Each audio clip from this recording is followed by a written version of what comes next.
Finally 3 सालों बाद WHO ने कोविड को ग्लोबल हेल्थ इमरजेंसी के दर्जे से हटा दिया है और ये डिसीजन डब्ल्यूएचओ की इमरजेंसी कमेटी के रिकमेंडेशन के अनुसार ही लिया गया है।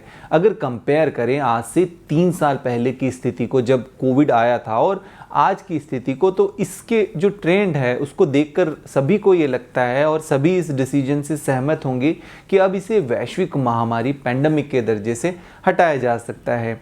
क्योंकि स्पेशली पिछले 1 साल में जिस तरह का कोविड वैक्सीनेशन स्टेटस रहा है और लोगों में हार्ड इम्यूनिटी भी देखी गई है, फिर चाहे वो वैक्सीनेशन की वजह से हो, इन्फेक्शन की वजह से हो या री इन्फेक्शन की वजह से, आज 3 सालों के बाद कोविड के प्रति ज़्यादातर लोगों में इम्यूनिटी मौजूद है। फिर चाहे वो सीनियर सिटीजन हो, कोमॉर्बिड लोग हों या फिर वर्किंग प्रोफेशनल की तुलना में सभी कोविड के अगेंस्ट बेहतर रूप से प्रोटेक्टेड है। कोविड के इन्फेक्शन और सीवियरिटी की बात करें तो कोविड पहले की तरह सीवियर नहीं रहा। सीवियर इन्फेक्शन या हॉस्पिटलाइजेशन की संख्या भी अब काफ़ी ज़्यादा कम हो गई है। अगर हम कोविड के इन्फेक्शन के ग्राफ को देखें तो वो भी काफ़ी कंट्रोल्ड है। और जहाँ तक बात है डेथ रेट की, तो हाल फिलहाल में कोविड डेथ ज़्यादातर अंडरलाइंग मेडिकल कंडीशन वाले लोगों में ही दिख रही है, यानी वो लोग जो किसी अन्य बीमारी से अफेक्टेड हैं, उन लोगों में ही कोविड इन्फेक्शन सीवियर हो सकता है। इसलिए कोविड को ग्लोबली एक हेल्थ इमरजेंसी ना मानकर सिर्फ कोविड पर फोकस करने की जगह अब अन्य बीमारियों पर भी फोकस करना ज़रूरी है।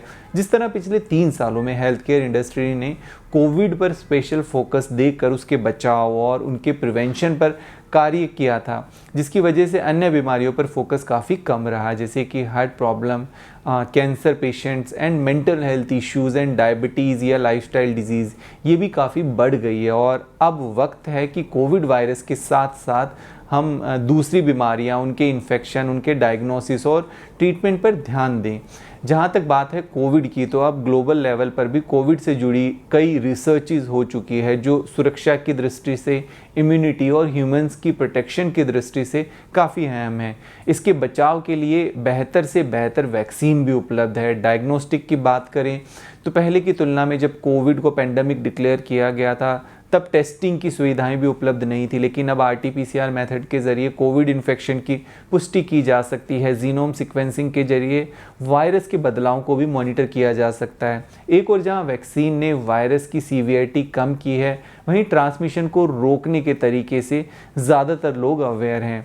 वहीं इस बीमारी के प्रति गवर्नमेंट ने भी अपने हेल्थ केयर सिस्टम को पहले से मजबूत किया है। ऐसे में हम निश्चित तौर पर ये कह सकते हैं कि इस बीमारी के खिलाफ हमारे पास बेहतर स्ट्रैटेजी, रिसर्च और प्रोटेक्शन उपलब्ध है। मौजूदा हालातों को देखते हुए कोविड के कारण किसी तरह की हेल्थ इमरजेंसी आने की संभावना नहीं दिख रही है। अन्य बीमारियों की तरह ही हमें कोविड के कॉजेज, सिम्टम, डायग्नोसिस सभी मालूम है और सिर्फ एक बेहतर स्ट्रैटेजी के साथ इसकी मॉनिटरिंग करके प्रिवेंटिव स्टेप्स लेकर इसे आराम से मैनेज किया जा सकता है।